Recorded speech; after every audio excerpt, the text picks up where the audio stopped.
प्रणिपात मेरे साथियों, आप लोग का हमारे ये विज्ञान की दुनिया जिसको एक सागर के नाम से जाने करते हैं, इस दुनिया में मैं आप लोग को सुस्वागतम अपने तहे दिल से कर रहा हूँ।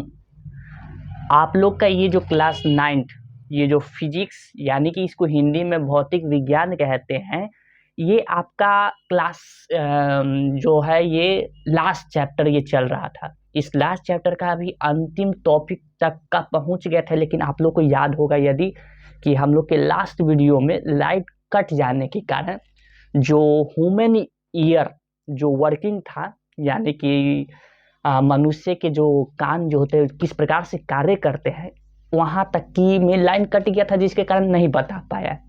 तो उसको आज हम लोग इस वीडियो और पाठ में ख़त्म करेंगे, मैं और आप मिलकर।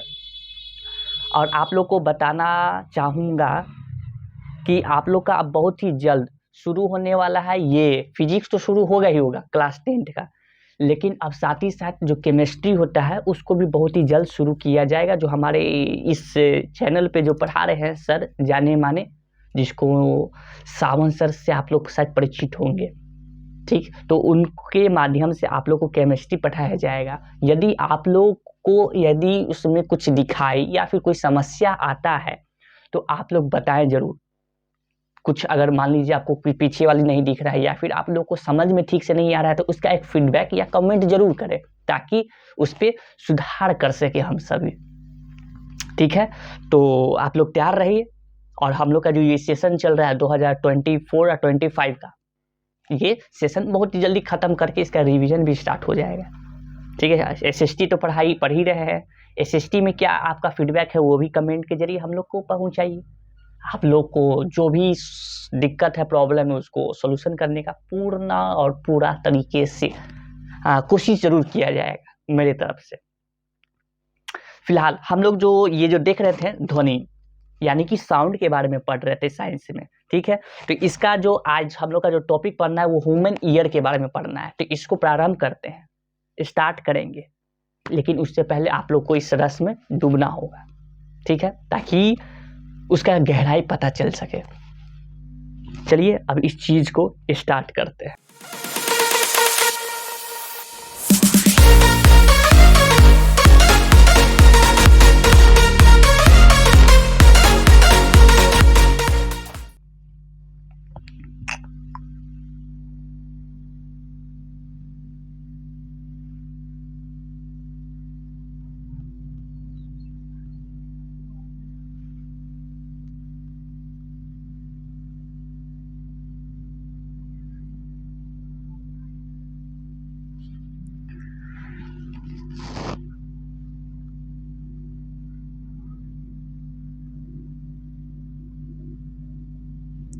जी मेरे प्यारे साथियों, तो आप लोगों को बताना चाहेंगे कि अब आप लोग इस दुनिया में धीरे धीरे प्रवेश कर रहे हैं। ठीक है, हम लोग को जो पढ़ना है वो ह्यूमन ईयर यानी कि मनुष्य के कान के बारे में पढ़ना है, लेकिन फुल डिटेल से नहीं पढ़ना है। फुल डिटेल से आप लोग को जो बायोलॉजी जिस समय पढ़ते हैं उसमें ज़्यादा फुल डिटेल उसके अंदर जितना जाना होगा उसके अंदर जाके आप लोग समझेंगे। लेकिन यहाँ पर फिजिक्स है, फिजिक्स में उतनी फुल डिटेल नहीं बताया जाएगा। बस ऊपर जहाँ पर जिसको कहते हैं छूत वाला जो होता है ना, ऊपर जहाँ पर जो पढ़ाई होता है वही तरह की पढ़ाई होगा। इसमें हम लोग को कान के बारे में सिर्फ ये जो एक देखिए, ये एक ऐसा यंत्र है जिसमें हम लोग को सुनाई, मधुर सुनाई या फिर कैसा भी सुनाई को सुनते हुए हम लोग को या तो अच्छा लगे या तो खराब लगे, इस प्रकार से फीलिंग हम लोग लिया करते हैं। सुनने पर, बिना सुनने फीलिंग नहीं ले सकते हैं। ठीक है, एक टचिंग फीलिंग अलग होता है और सुनने वाला फीलिंग अलग होता है। टचिंग फीलिंग का बात नहीं किया जा रहा है। हमारे इस साइड जो बगल में देख रहे हैं, ये हमारे बगल में एक डायग्राम है जो कि कान का है।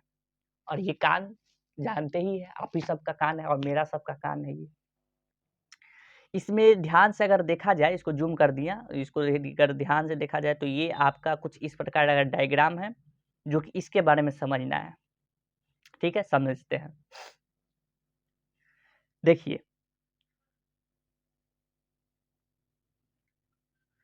कान एक ज्ञानेंद्रिय है जो हमें सुनने की काबिल बनाता है। ठीक है, ये तो सब लोग जानते हैं। यह श्रवणीय आवृत्ति द्वारा वायु में होने वाले दाब परिवर्तनों की विद्युत संकेतों में बदलता है। ये विद्युत संकेत श्रवण तांत्रिका से होते हुए मस्तिष्क तक पहुंचते हैं और हम सुन पाते हैं। हमारे ये जो कान है, ये बड़ा एक ऐसा यंत्र भगवान ने हमें बना के दिया है, जो इसे अच्छा लगता है वो अपने पास रख लेता है, जो इसे बुरा लगता है वो उससे लड़ लेता है।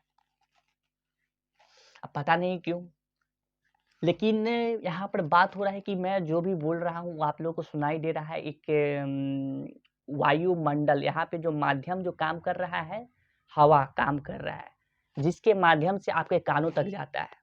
कान में जैसे ही प्रवेश करता है तो उसको एक ड्रम मिलता है, जिसको पर्दा हिंदी में कहते हैं। उस पर्दा से वो टकराता है, ठीक, और उस ध्वनि को कुछ इस प्रकार का सुर निकालता है ताकि वो आपका जो माइंड है, मस्तिष्क, वो आपका उसको कैच कर लेता है, यानी कि पकड़ लेता है, और वो मैसेज आप लोग को यहाँ तक पहुँचाता है, इससे मस्तिष्क तक, जहाँ दिमाग हो आपका। ठीक है, तो इसका कुछ ये डायग्राम था, जो कि यहाँ पर दिख रहा होगा कि नहीं दिख रहा होगा, छोटे डायग्राम है, आपको इसमें अच्छे से दिखाई देगा। ये जो आप देख रहे हैं, ये आपका पिन्ना है। ये जो ऊपर जो कान जो होता है, इस कान का ये वाली जो भाग है, इसको पिन्ना कहते हैं, ये वाला। ठीक है, अभी जो मैंने जो कान का पर्दा बोला था, वो आप लोग का यहाँ से गुजरते हुए जाता है आपका ध्वनि, और इस पर्दा में ये टकराता है। ये जो देख रहे हैं, ये पर्दा है। ठीक है, यहाँ पे लिखा हुआ है कान का पर्दा। ये आपका एक ध्वनि उत्पन्न करता है, जो कि आपका मस्तिष्क उसको पकड़ता है, उसको समझता है। ठीक है, उसके बाद फिर आप यहाँ पे ये देख सकते हैं कि यहाँ पे ये जो यहाँ से ये जो जाने वाला जो रास्ता है, इसको बोलते हैं एक्सटर्नल ऑडिटरी कैनाल। ये एक्सटर्नल है, ऑडिटरी कैनाल। ठीक है, उसके बाद इसके बारे में तो बता ही दी, ये ड्रम है आपका, जहाँ ये आपका यहाँ से टकराता है। ठीक है, जो आवाज उत्पन्न करता है। ठीक, उसके बाद आप ये देख सकते हैं, यहाँ से ये जुड़ा हुआ ये 3 चीज, इसको बोलते हैं सेमिस्कुलर कैनाल, जो कि आपका इस आवाज को जब निकलता है तो इसके माध्यम से गुजरता है। ठीक है, जो कि यहाँ पर ये बना हुआ है। ठीक है, हाँ, उसके बाद देखिए ये आपका एक ये चीज जो देख रहे हैं, इसको बोलते हैं कोक्लिक, कोक्लिक। ठीक है, अब ये वाली जो आप जो देख रहे हैं, इस चीज को हम लोग यूस्टेकियन ट्यूब के नाम से जानते हैं। ये ठीक है, तो ये कुछ भाग है आपके कान के, जो कि कुछ नामों से बताया गया है। डिटेल आप लोग को बायोलॉजी के जो टीचर होते हैं वो अच्छा से समझाते हैं, या फिर उसके अंदर की बातें बताते हैं। हम सभी फिजिक्स वाले हैं, स्टूडेंट या फिर टीचर है, जिसमें हम लोग सिर्फ भौतिक विज्ञान और फीलिंग का बात करते हैं। बाहर होने वाली जो घटना है उसकी बात करते हैं। अंदर शरीर के अंदर वाला जितने भी घटना है वो आपको बायोलॉजी वाले टीचर बताएंगे।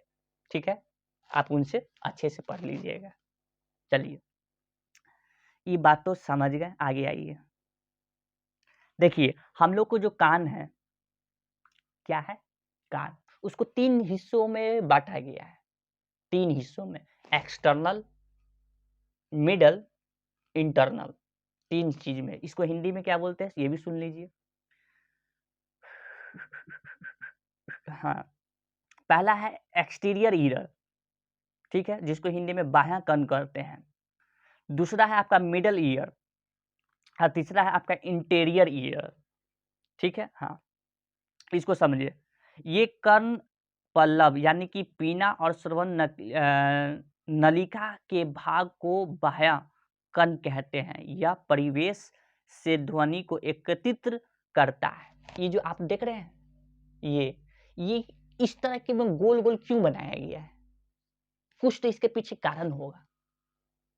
ये हो सकता था कि सपाट भी हो सकता था। सपाट करने का मतलब क्या है? ये आपका बोर्ड का जैसे समतल जो बोर्ड होता है उस तरीके से तो कान भी हो सकता था, लेकिन क्या जरूरत है कि गोल ही हो हमारा कान। और गोल भी अगर मान लेते चलिए ठीक है, गोल भी बने, ठीक है, तो फिर इसका इस तरह से मुड़ा हुआ क्यों है कान? तो इसका एक कारण है। वो कारण क्या है? जो कि भौतिक विज्ञान वाले बताते हैं। इसका कारण ये है कि आपको जो भी सुनाई देता है, अगर वो समतल हुआ यानी कि प्लेन अगर हुआ, तो वो टकरा कर वापस आपको बैक बाउंस कर देगा वो अंदर तक नहीं जाएगा।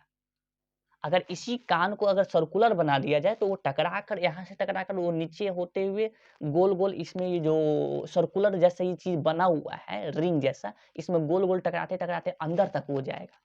हो सकता है कुछ बात ध्वनि बाहरी भी रह जाए, लेकिन अधिकतर आपका ध्वनि अंदर वो चला जाएगा, क्योंकि ये जो बना हुआ है हिस्सा, ये सर्कुलर टाइप में है। ठीक? जिसको हम लोग एक्सटीरियर ईयर कहें, ये वाले हिस्सा को, ये वाले जो है। ठीक है? इतनी बात समझ में आया। उसके बाद अब आती है मध्य कर्ण, मिडिल ईयर। मध्य कर्ण में कर्ण फतह और इसमें उपस्थित 3 हड्डियां इनकस या फिर एनविल या फिर मेलियस या हैमर और स्टेप्स या स्ट्रिप्स शामिल हैं। स्टेप मनुष्य के शरीर की सबसे छोटी हड्डी होती है। ये साइंस में आप लोग क्लास 7-6 में पढ़े होंगे। मनुष्य में ऐसा कौन सा अंग है जो कि सबसे छोटी होती है, सबसे छोटी? तो वो स्टेप्स है, वो स्टेप्स इसके अंदर होता है, ये यहाँ सबसे छोटा हड्डी। ठीक है?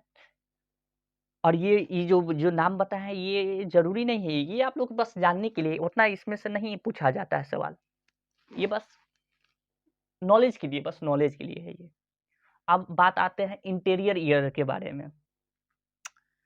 आंतरिक कान, कान के इस भाग को क्लोकिलिया और श्रवण तांत्रिक यानी कि ऑडिटरी नर्व होते हैं, जो कि इसके माध्यम से आप लोग को अंदर पहुंचाया जाता है। फॉर एग्जाम्पल में आपको बताते हैं, अगर रिमोट से अगर आप कोई चैनल लगाते हैं, सपोज 15, ठीक है, तो आप रिमोट में 1 और 5 टिपते हैं, तो टीवी को कैसे पता होता है कि 1 ही और 5 टिपा गया है? यानी कि नहीं समझ में आया? आप तो रिमोट में टिपे थे 15, 1 और 5, लेकिन टीवी को ये पता है बात है कि 1 और 5 ही टिपा गया है। वो कैसे जान गया इस बात को कि 1 और 5 टिपा गया है सिग्नल की तरह? तो इसका उत्तर है कि आपका जो टीवी है, उस टीवी के अंदर एक चीज़ सिस्टम फिक्स होता है, एक चिप फिक्स होता है। और वो चिप्स ऐसा फिक्स होता है कि उसमें फिक्स कर दिया जाता है कि अगर रिमोट पे वो वाला बटन टिपा गया होगा तो यहाँ पर लिखाएगा 1, अगर वो वाला बटन टिपा गया होगा तो यहाँ पर लिखाएगा 5। वो कनेक्शन इसमें ये रहता है। ठीक उसी प्रकार से हमारे कान के अंदर भी होता है।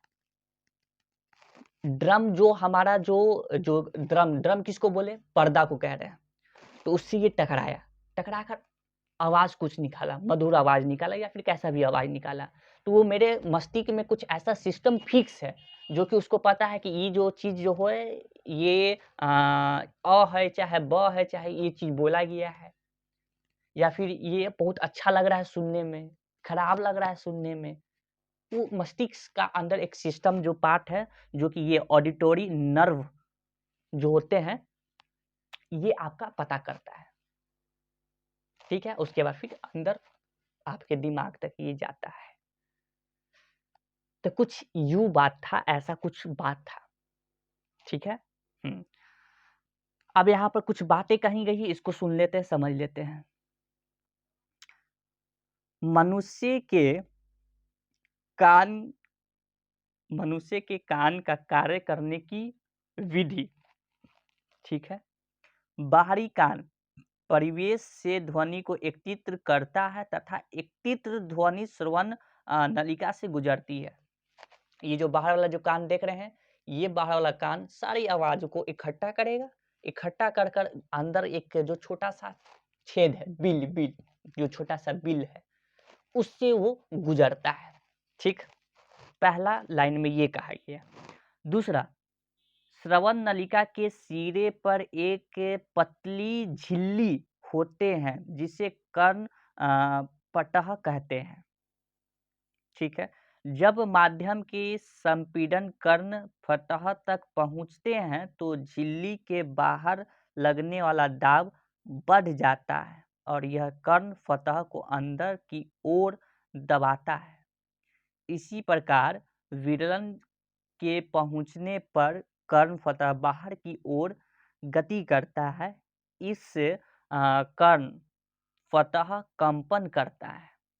कर्ण फंतन के भीतर मध्य कर्ण के इंकस, मिलियस और स्पिस नाम की 3 हड्डियां इन कंपनों को कई गुना बढ़ा देती है। उसके बाद यहाँ से गुजरने के बाद आपका एक पर्दा से उसका सामना होगा जिसपे वो ध्वनि उससे टकराएगा। ठीक है, और उससे टकराने के बाद ये 3 चीज के बारे में जो अभी मैंने बताया उसको और तीव्र कर देता है, बढ़ा देता है उस आवाज को। इसीलिए तो आप हेडफोन को जब कान के अंदर घुसाएंगे तो थोड़ा ज्यादा आवाज सुनाई देगा। अगर हेडफोन को थोड़े बाहर रखे हुए रहते हैं तो वो कम सुनाई देता है, क्योंकि वो जो 3 हड्डियां जो बताए हैं इसके अंदर है, मिडिल ईयर में आता है वो 3 चीज। मध्य कर्ण के ध्वनि तरंगों को आंतरिक कर्ण तक पहुंचा देता है। आंतरिक कर्ण में उपस्थित कर्णातः क्लोइला इन दाब परिवर्तन को विद्युत संकेतों में बदल श्रवण तंत्रिका या द्वारा मस्तिष्क तक भेज दिया जाता है। उसके बाद फिर जो आपकी जो मैं बोल रहा हूँ या फिर आपको जो सुनाई देता है उस सारे चीज को आपके मस्तिष्क तक पहुंचा दिया जाता है। तब आपको समझ में आता है अच्छा ये जो बोल रहा था सही बोल रहा है कि गलती बोल रहा है। एक बात समझ में नहीं आया, यानी कि यहाँ पे एक प्रश्न उठ सकता है ये कि इतना चीज होकर ये गुजर रहा है। ठीक है, एक चीज से नहीं 3 चीज से गुजर रहा है ये। अंदरी कान, उसके बाद फिर बाह्य कान जो होता है वहां से, उसके बाद फिर आंतरिक कान, मध्य कान, ये 3 चीज से जब गुजरा तो ये काफी बोलने में तो काफी समय लगा, लेकिन ये क्या असल में जब बातचीत होता है तो क्या उतना समय लगता है? नहीं, जो तुरंत आपको जो बोल रहे हो तुरंत आपको सुनाई देता है। यानी कि ये सब काम बहुत मिली सेकेंड में होता है, मिली सेकेंड, बहुत जल्द हो जाता है वो। ठीक, इसके बीच में 1 घंटा नहीं है तो आपको समझ में आएगा। अगर ऐसा हो गया 1 घंटा अगर लग रहा है आपको सुनने में, तो मैं आपको जितना बात कहा गया हो सकता है कि 2 दिन बाद सुनाई दे पूरा बात। वो भी कब? 5 मिनट बोला हुआ शब्द आपको 2 दिन बाद तक सुनाई दे। तो भगवान का दिया हुआ ये बहुत प्यारा शरीर है जिसको सही से इस्तेमाल करना है। ठीक है, आज की जो हमारी जो पाठ है यहीं तक समाप्त करेंगे मेरे साथियों। सब आशा करेंगे कि आप लोग इसको समझे होंगे, नहीं समझे होंगे कि कमेंट करना है। मैं अब काफी दूर नहीं बैठा हूँ, आपके साथ ही हूँ, मोबाइल के अंदर है, बस कमेंट खाली कर देना है। उसके बाद मैं आपको फिर से नजर आऊंगा। अब मुझे इजाजत दे जाने का। आपका बहुत बहुत धन्यवाद ये पाठ देखने के लिए। फिर आप लोग से मिलेंगे एक नई सा चेहरा, नई सी अध्याय को लेकर। तब तक के लिए जय हिंद, जय भारत।